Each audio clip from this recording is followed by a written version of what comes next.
हरिद्वार में सीएम धामी ने किया रोड शो। बड़ी संख्या में शामिल हुई मातृशक्ति 158 पर नाव की दी सौगात। लोकसभा की एक ही सीट पर कई नेताओं ने दी दावेदारी। मंत्री बोले फीडबैक के बाद हाईकमान को भेजी जाएगी रिपोर्ट। से मिला कांग्रेस प्रतिनिधिमंडल। हल्द्वानी हिंसा मामले पर की चर्चा।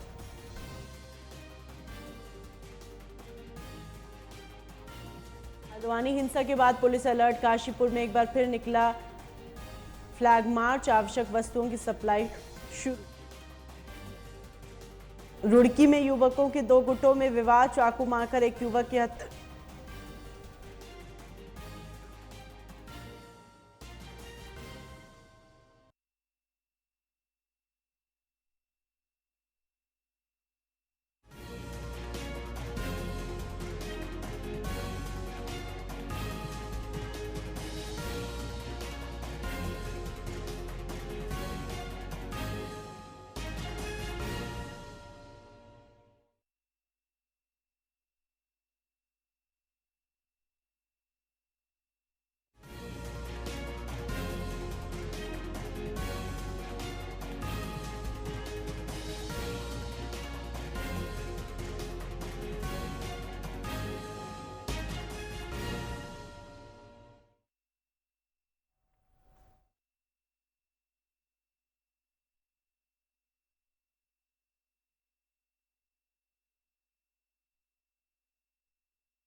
नमस्कार, स्वागत है आपका। आप देख रहे हैं उत्तराखंड लाइव। मैं हूं आपके साथ हिना।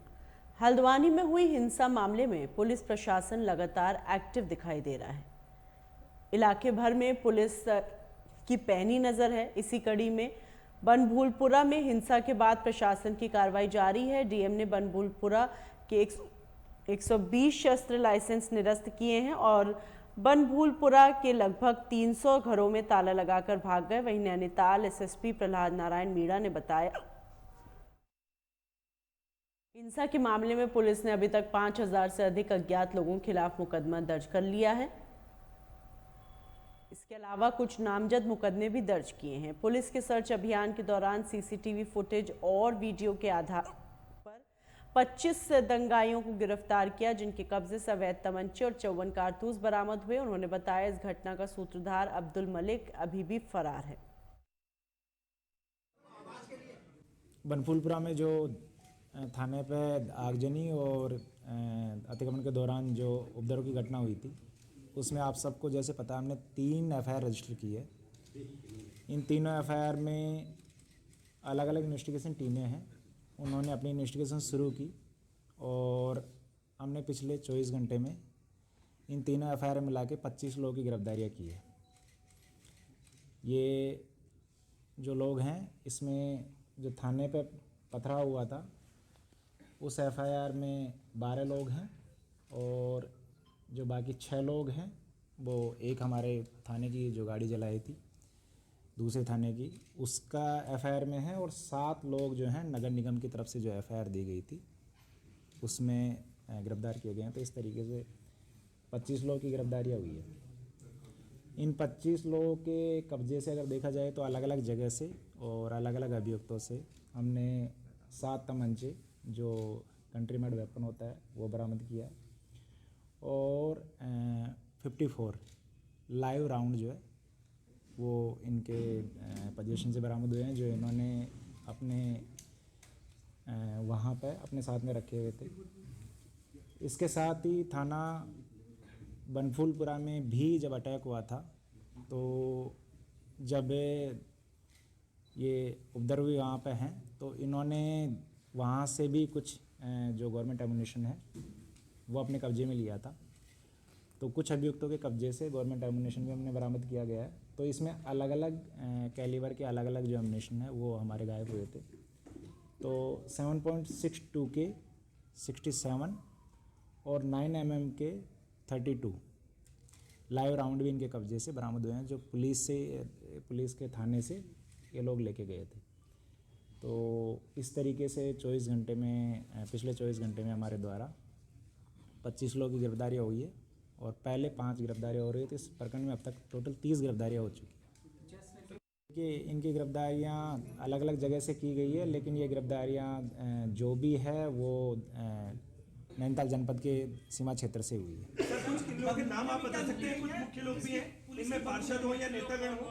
सर, क्या हल्द्वानी के बाहर से भी गिरफ्तारी हुई है? और क्या पुलिस की भी बंदूकें भी लूटी गई हैं? मतलब गोलियों के अलावा बंदूकें भी लूटी गई हैं? देखिए, जो ये जितने लोगों की गिरफ्तारियाँ हुई है और जो इनके कब्जे से बरामदगी जो है, उसमें लाइव राउंड जो हमारा वाला है। बाकी हमारा कोई भी वेपन इनके कब्जे में नहीं है। एक वेपन हमारा जो है वो जब अतिक्रमण वाली घटना हुई थी और जब हमारे एक थाने की टीम को, थाने के व्हीकल को आग लगाया गया, तब वहाँ से गया है, तो उसकी बरामदगी और उसकी रिकवरी का हम प्रयास कर रहे हैं।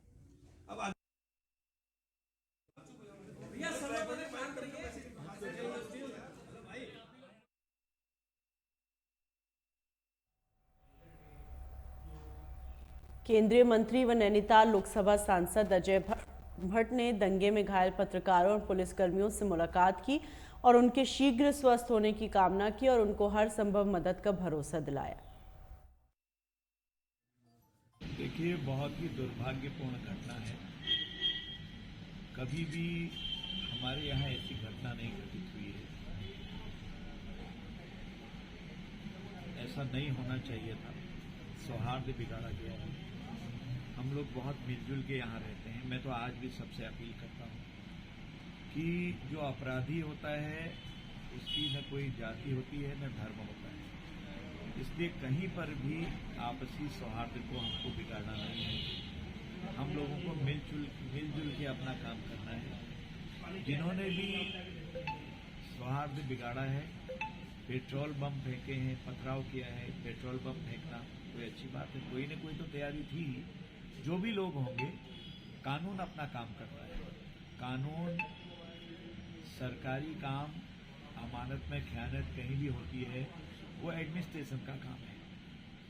एडमिनिस्ट्रेशन अगर कोई काम करता है तो उसमें रुकावट कभी नहीं डालनी चाहिए। अगर वो सही करता है, वो सही ही करता है। उसके लिए कानून ही फिर बना हुआ है। आप कैसे प्रोटेस्ट करेंगे?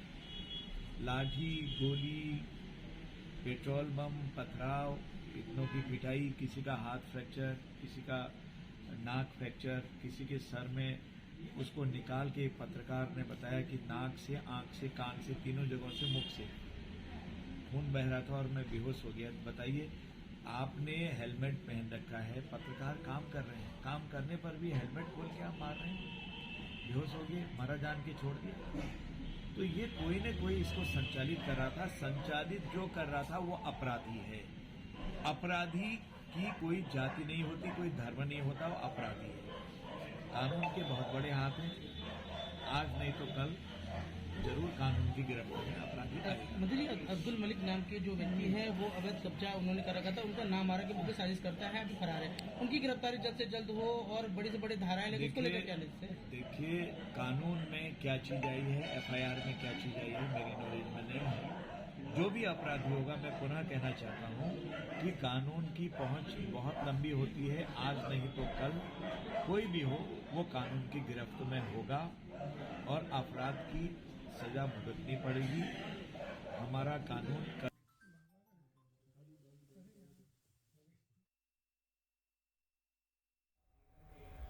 किसानों ने एक बार फिर सरकार के खिलाफ विरोध प्रदर्शन का बिगुल बजा दिया। पंजाब, हरियाणा समेत कई राज्यों से किसान दिल्ली कूच करने की तैयारी कर रहे हैं।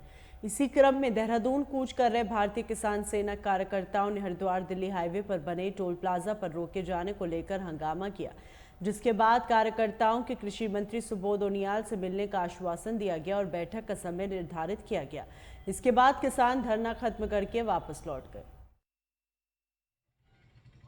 मुख्यमंत्री जी से मिलने जा रहे थे और मुख्यमंत्री जी से मिलना था। उत्तराखंड के किसानों की आवाज़ लेकर हम यहाँ पहुँचे थे, जिसमें आपके किसानों के जैसे गन्ना बकाया है, इसके अलावा गन्ने का मूल्य वृद्धि है, इसके अलावा आपके यहाँ उत्तराखंड में कृषि जो हम क्रीड़ा स्थल बनाना चाह रहे हैं, इसके अलावा हम ऑर्गेनिक स्टेट बनाना चाह रहे हैं।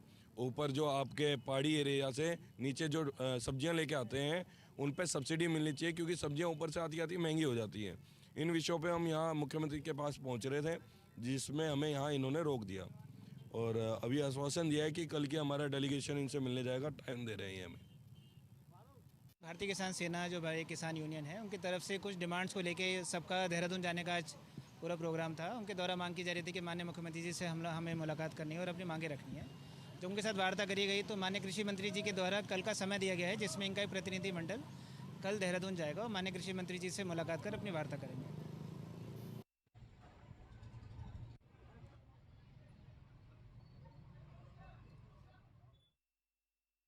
लोकसभा चुनाव का बिगुल बजने के बाद मंगलौर विधानसभा सीट पर होने वाले उपचुनाव की तैयारियां शुरू हो चुकी हैं। उपचुनाव में कांग्रेस से काजी निजामुद्दीन और बसपा से हाजी सरवत करीम अंसारी का बेटा उपचुनाव लड़ने की घोषणा कर चुके हैं, लेकिन भाजपा ने अपना उम्मीदवार अभी तक घोषित नहीं किया। भाजपा ने मंगलौर विधानसभा सीट पर जीत का परचम लहराने का दावा करने वाले भाजपा के जिला महामंत्री ओबीसी मोर्चा प्रभात चौधरी ने उपचुनाव में पार्टी से टिकट की मांग की। उन्होंने कहा कि वो कई सालों से पार्टी की सेवा कर रहे हैं। मंगलौर विधानसभा सीट पर भाजपा हमेशा तीसरे नंबर पर रही है, लेकिन इस बार पार्टी अगर प्रत्याशी के रूप में घोषित करती है तो निश्चित तौर पर मंगलौर विधानसभा सीट पर ऐतिहासिक जीत दर्ज करेंगे।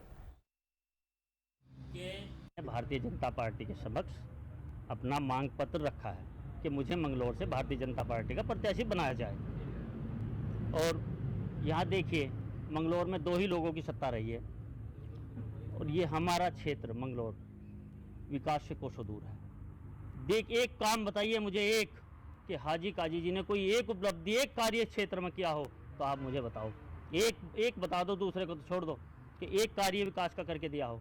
आप देखिए, शिक्षा देखिए, चिकित्सा देखिए, और खेल को लेके बच्चे इतने परेशान हैं कि यहाँ एक स्टेडियम तक की सुविधा नहीं हो पाई आज तक।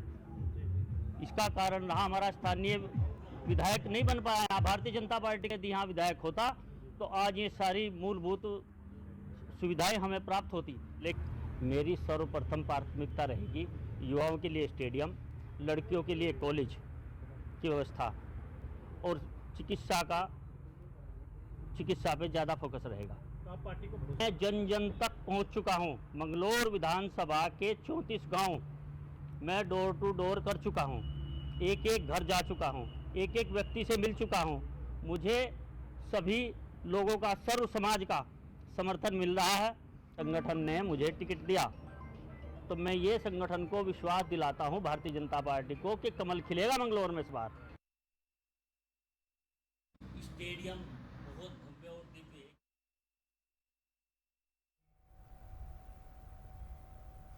उत्तराखंड विधानसभा सत्र खत्म होने के बाद घर पहुंचे कांग्रेस विधायक आदेश चौहान ने प्रेस वार्ता की और भाजपा सरकार पर जमकर गरजे।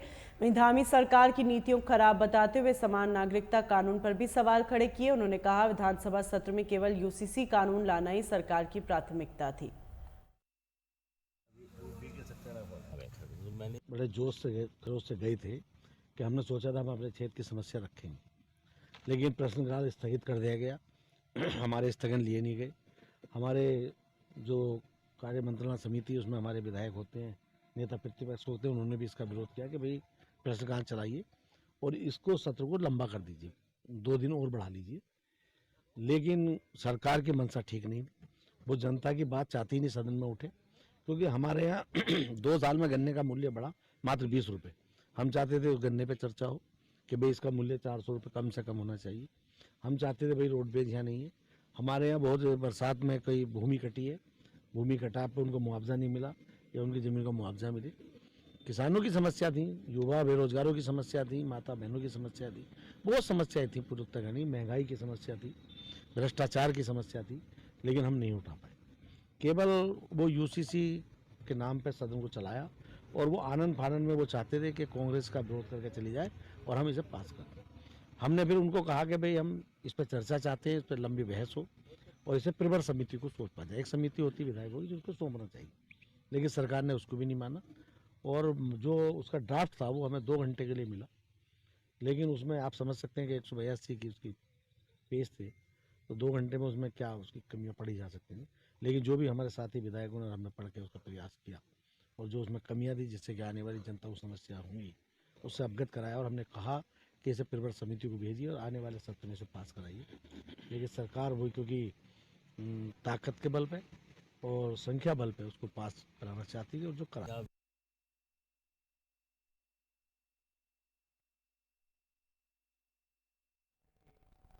नैनीताल दुग्ध उत्पादक सहकारी संघ की प्रबंध कमेटी के सदस्यों के चुनाव में जनपद की कुल 9 सीटों के लिए 22 दावेदारों ने अपने नामांकन पत्र दाखिल किए, जिसमें निवर्तमान दुग्ध संघ अध्यक्ष मुकेश बोरा समेत 6 सीटों में निर्विरोध डायरेक्टर चुना जाना तय है। इसमें हल्द्वानी, लालकुआ और कालाढूंगी सीट को छोड़कर अन्य सीटों पर निर्विरोध निर्वाचन होना तय माना जा रहा है। उत्पादक सहकारी संघ लिमिटेड लालकुआ की प्रबंधक कमेटी के सदस्यों के निर्वाचन हेतु आज नाम निर्देशन पत्र प्राप्त हुए हैं। इसमें कुल मिलाकर प्रबंध कमेटी में हमारे 7 निर्वाचन क्षेत्र हैं, जिसमें से ओखलकांडा, कोटाबाग, धारी, भीमताल, रामगढ़ और रामनगर, इन क्षेत्रों से एक उम्मीदवार के द्वारा नामांकन किया गया है। इसके अतिरिक्त कालाडूंगी और लालकुआ निर्वाचन क्षेत्र से 2 उम्मीदवारों के द्वारा नामांकन दाखिल किए गए हैं, जबकि हल्द्वानी निर्वाचन क्षेत्र से 4 प्रत्याशियों के द्वारा नामांकन पत्र दाखिल किए गए हैं।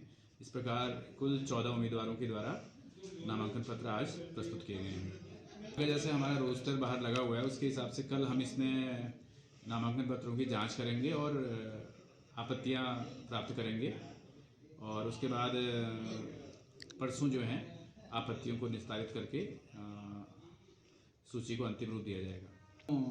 आपत्तियां प्राप्त करने के बाद आपत्तियों को निस्तारित किया जाएगा।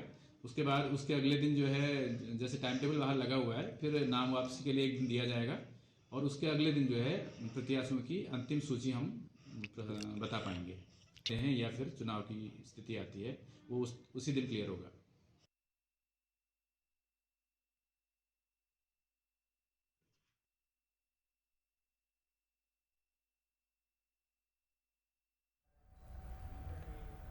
चमोली में गांव चलो कार्यक्रम के तहत गंगोत्री विधायक सुरेश सिंह चौहान जी ने ग्राम सभा सिल्ला में रात्रि प्रवास किया और इस मौके पर सभी ग्रामवासियों ने विधायक जी का फूलमालाओं से भव्य स्वागत किया।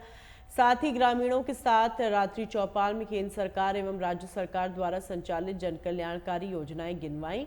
उन्होंने कहा कि करोड़ों देशवासियों की आस्था के प्रतीक भगवान श्री रामलला जी को उनके जन्म स्थान में विराजमान देखना सबके लिए ऐतिहासिक अवसर रहा। साथ ही केंद्र सरकार की राष्ट्रवाद की नीति के कारण धारा 370 को खत्म कर आतंकवाद को गहरी चोट पहुंचाई।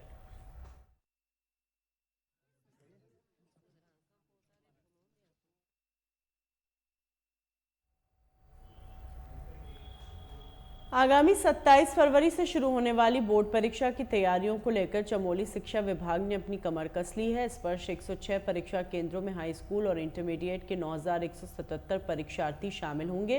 वहीं मुख्य शिक्षा अधिकारी कुलदीप गौरेला ने जानकारी देते हुए बताया, परीक्षा को नकल विहीन करवाने के लिए विभाग पूरी तरह तैयार है। इसके लिए उड़नदस्तों की गठन की जा रही है।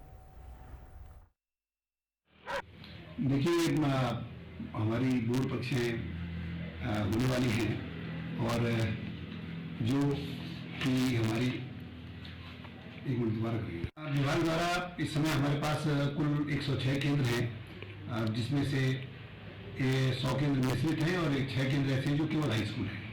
हमारे जो पूरे बच्चे भाग ले रहे हैं, इसमें 5057 बच्चे तो हाई स्कूल में हैं और 4120 बच्चे इंटरमीडिएट में हैं।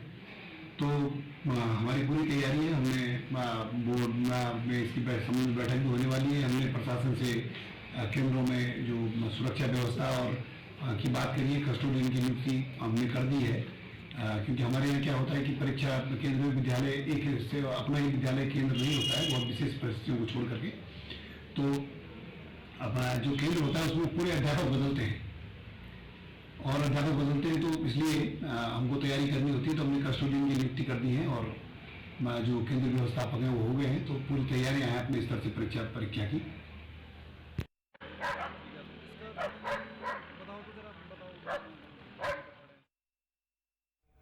बद्रीनाथ धाम के मुख्य पड़ाव पांडुकेश्वर में देवरा उत्सव का आयोजन किया गया, जिसमें बद्रीनाथ धाम के मुख्य पुजारी रावल ईश्वरी प्रसाद शामिल हुए। वहीं पांडु नगरी के कुबेर चौक में देवरा समिति और स्थानीय ग्रामीणों ने भव्य स्वागत सत्कार किया। रावल जी ने भगवान कुबेर के दिव्य दर्शनों का पुण्य लाभ अर्जित किया और कुबेर भगवान के अभिषेक पूजन के साथ हवन अनुष्ठान में भी भाग लिया। कोशिश करना बद्रीनाथ की शुद्धिकरण, मतलब बद्रीनाथ में हमने प्लास्टिक वगैरह ऐसे चीज़ों में थोड़ा दूर करने के लिए भी हम बहुत कोशिश करना चाहिए। आने वाले समय पर बद्रीनाथ की महत्व परिषदी ये पूरा के लिए हम सब लोग कोशिश करना। नहीं तो अभी तो मंदिर हर जगह पे तो टूरिस्ट प्लेस बनाने वाला समय ऐसे चल गया तो हमको आने वाले समय पर बहुत दिक्कत आएगा। कारण तो भगवान बैठने वाला भूमि परिशुद्ध होना चाहिए। हमारे दिल में परिशुद्ध है तो उधर भगवान बैठेगा, नहीं तो हम कितना बार मंदिर जाके हाथ जोड़ के भी कुछ भी करके भी फायदा नहीं है। इसलिए हमने वो परिशुद्धि के लिए हम कोशिश करना। ये तो बद्रीनाथ हमारा है, मतलब भारत की पूरा है बद्रीशाल, बट उसमें हमारा जन्म आप लोगों के संबंध तो एक पुण्य भूमि में हो गया तो बहुत बड़ा सौभाग्य है। हमको इधर पूजा करने के लिए मेरा भी दादाजी भी पूजा किया, परदादा भी पूजा किया, वही परंपरा से हमने इधर पूजा करने के लिए आया। वो हमारा इच्छा तो हमको एक कौन सी परंपरा है वो परंपरा तो आगे से चलना चाहिए। उसके लिए हमने गांववासी तो हमको हेल्प करना हमारा।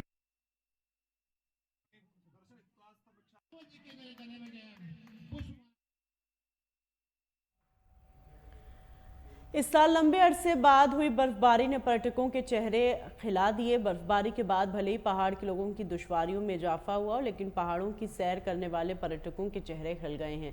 भारी बर्फबारी के बाद पर्यटक इन दिनों पहाड़ों का रुख करने लगे। चमोली के औली के बाद भेंकर ताल ब्रह्मताल ट्रैक पर कई दिनों से पर्यटकों से ये घाटियां गुलजार हैं। हर दिन सैकड़ों पर्यटक यहाँ की खूबसूरती का आनंद लेने आ रहे हैं। टीम हिमालयन हाइकर के ट्रैकिंग गाइड ने बताया, बर्फबारी होने से देश के कोने कोने से पर्यटक यहाँ पहुँच रहे हैं। सरकार को चाहिए कि लोहजंग भेंकल ताल ब्रह्मताल ट्रैक को विकसित करने के लिए दीर्घकालीन योजनाओं को अमली जामा पहनाएं, जिससे न केवल पर्यटन बढ़ेगा अपितु रोजगार के अवसर भी बढ़ेंगे।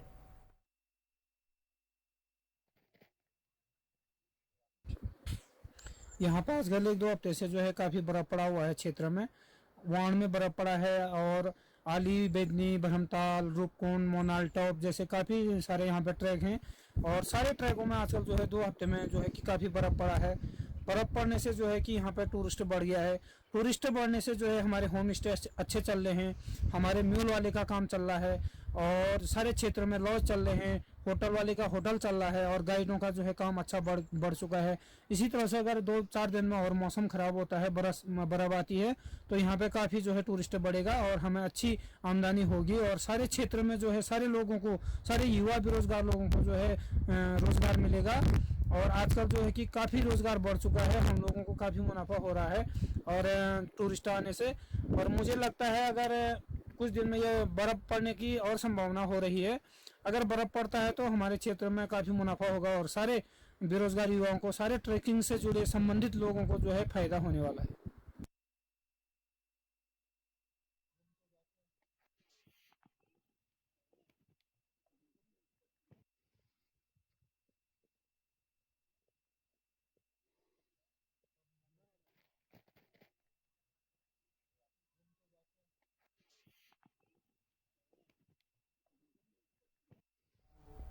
कांग्रेस की पूर्व अध्यक्ष रायबरेली सांसद सोनिया गांधी आगामी लोकसभा चुनाव में नहीं उतरेंगी, यह लगभग साफ हो गया है।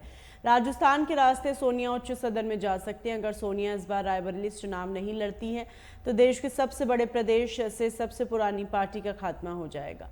2019 चुनाव से पहले कांग्रेस की यहाँ 2 सीटें थी, लेकिन इसी साल राहुल गांधी को बीजेपी नेता स्मृति ईरानी के हाथों हार झेलनी पड़ी, जिसके बाद सोनिया गांधी की रायबरेली सीट बची थी। अब खबर आ रही है सोनिया भी इस बार चुनाव नहीं लड़ेंगी।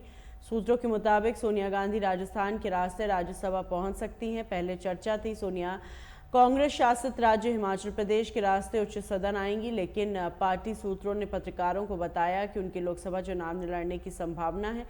सोनिया के इस फैसले की वजह स्वास्थ्य संबंधी कारणों को बताया जा रहा है। सूत्रों का कहना है उनकी बेटी और कांग्रेस नेत्री प्रियंका वाड्रा गांधी को वहां से मौका मिल सकता है, लेकिन ऐसा होता है तो बीजेपी फिर कांग्रेस पर परिवारवाद का आरोप लगाएगी और कहेगी कि कांग्रेस के लाखों कार्यकर्ता होने के बावजूद उन्हें सीट पर उतारने के लिए अपने परिवार का ही कोई सदस्य मिला।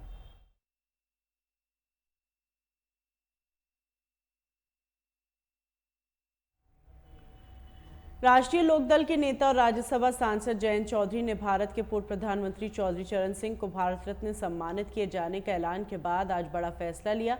उन्होंने भारतीय जनता पार्टी का दामन थामने का फैसला ले लिया और यह स्पष्ट कर दिया कि वो आगामी लोकसभा चुनाव में एनडीए के साथ हैं। साथ ही जब उनसे पूछा गया कि क्या वो भारतीय जनता पार्टी के साथ जाएंगे, इस पर रालोद नेता ने कहा कि इस मुंह से मना करूंगा। साथ ही विधायकों की नाराजगी पर जयंत चौधरी ने बड़ा बयान दिया। उन्होंने कहा कि अपने सारे विधायकों और कार्यकर्ताओं से बात कर ली है, उनके सभी विधायक कार्यकर्ता उनके साथ हैं।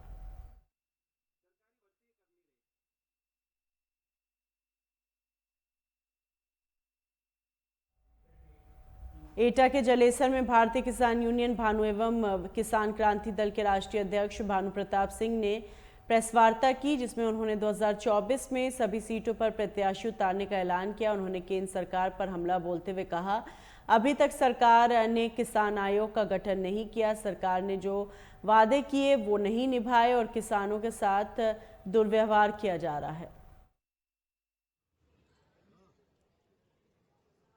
तो हमारा संगठन था ही, लेकिन मैं आपको जानकारी दे रहा हूं कि चौधरी महेंद्र सिंह टिकैत ने माननीय देवीलाल जो हरियाणा के मुख्यमंत्री होते थे उनके कहने से एक राजनीतिक दल 1997 में बनाया था। किसान क्रांति दल का रजिस्ट्रेशन 1997 का है।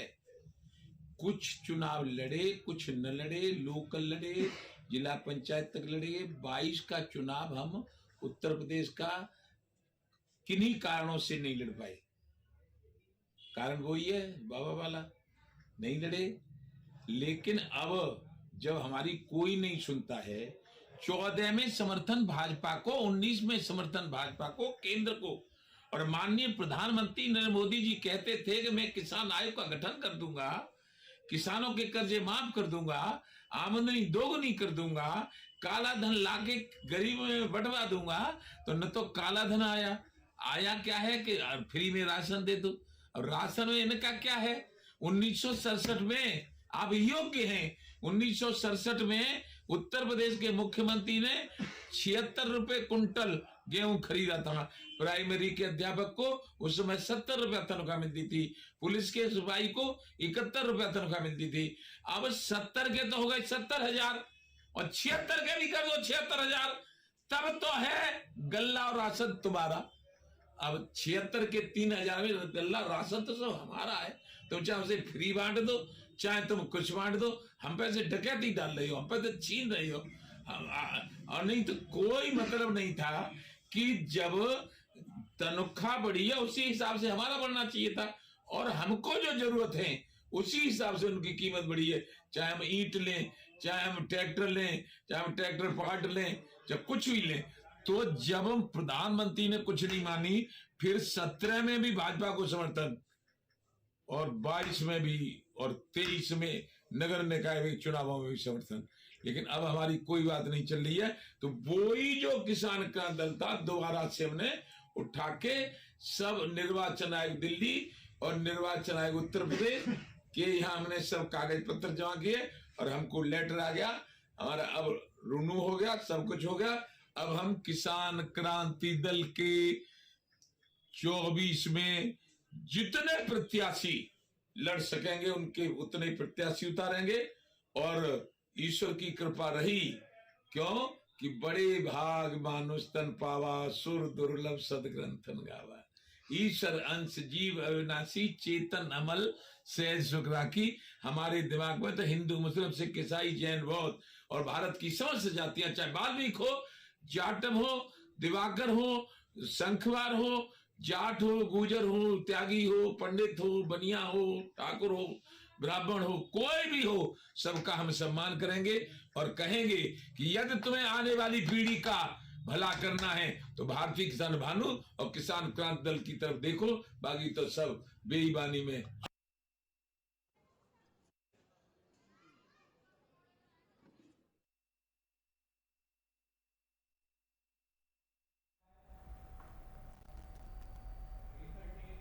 उत्तर प्रदेश सरकार की योजना के तहत एटा जनपद के राजकीय इंटर कॉलेज के मैदान में मुख्यमंत्री सामूहिक विवाह समारोह का आयोजन किया गया, जिसमें जिले के 250 कपल्स के साथ फेरे लिए गए। इस अवसर पर एटा के जीआईसी मैदान को कई ब्लॉक में बांटा गया और उन पर अलग अलग ब्लॉक स्तर के कर्मियों से राजस्व विभाग के लेखपालों और पुलिस प्रशासन की ड्यूटी लगाई गई। बता दें, एटा जनपद के लिए जिला प्रशासन के मुख्यमंत्री सामूहिक विवाह के लिए इस वर्ष में 1000 जोड़ों की शादी का लक्ष्य रखा गया है। मुख्यमंत्री सामूहिक विवाह कार्यक्रम में यहाँ पे भारी संख्या में लोग उपस्थित हुए हैं और जैसा कि देख सकते हैं नज़ारा, 250 जोड़ों की शादी हो रही है और अभी तक हम लोगों ने इस साल में 650 जोड़ों की शादी कराई है, जो कि अपने आप में एक कीर्तिमान है इस जनपद के लिए। और हम लोग का अभी भी प्रयास है, जैसे कि हम लोगों ने इस साल का टारगेट रखा हुआ है कि हम लोग 1000 जोड़ों की शादी कराएं। अभी फरवरी का महीना और मार्च का महीना बचा हुआ है, तो हम लोग प्रयास करेंगे कि 350 जोड़ों की और शादी हो। तो मैं आप लोगों के माध्यम से अपने जनपद एटा वासियों को और खासकर जो यहाँ पे इनकी शादियाँ हो रही हैं सभी को मैं आप लोगों के माध्यम से ढेर सारी बधाइयाँ और शुभकामनाएँ देना चाहता हूँ। और साथ ही मैं आप लोग के माध्यम से निवेदन करना चाहता हूँ कि ये स्कीम बहुत अच्छी स्कीम है। अगर आप किसी को भी इस स्कीम का लाभ लेना है तो ब्लॉक स्तर पे संपर्क कर सकता है, जिले स्तर पे संपर्क कर सकता है। और हम लोग जो माननीय मुख्यमंत्री जी का निर्देश है कि कोई भी गरीब व्यक्ति हो उसकी शादी सरकार के द्वारा कराई जाएगी, उस पर हम लोग पूरी तरह से प्रतिबद्ध हैं। और आप लोग के माध्यम से जो भी ऐसे एप्लीकेशन आएंगे या जो भी लोग चाहते हैं, हम लोग उनका जरूर इस शादी में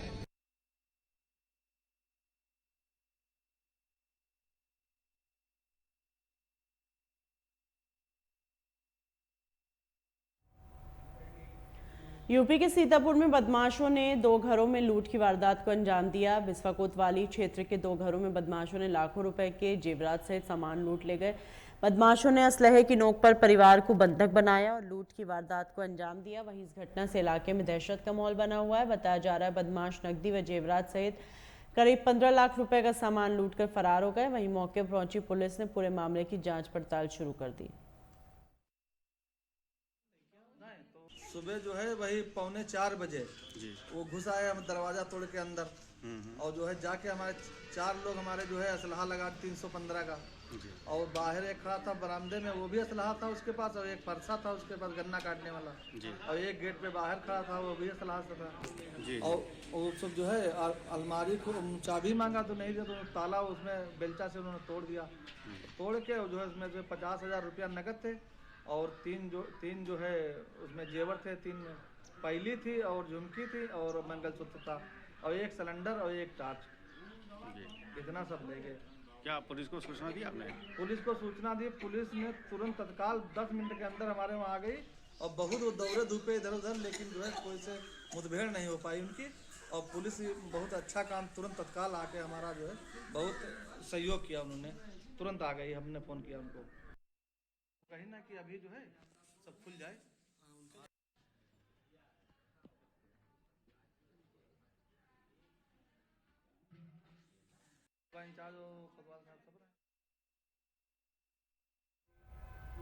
इन्हीं खबरों के साथ बुलेटिन में फिलहाल इतना ही। दीजिए इजाजत।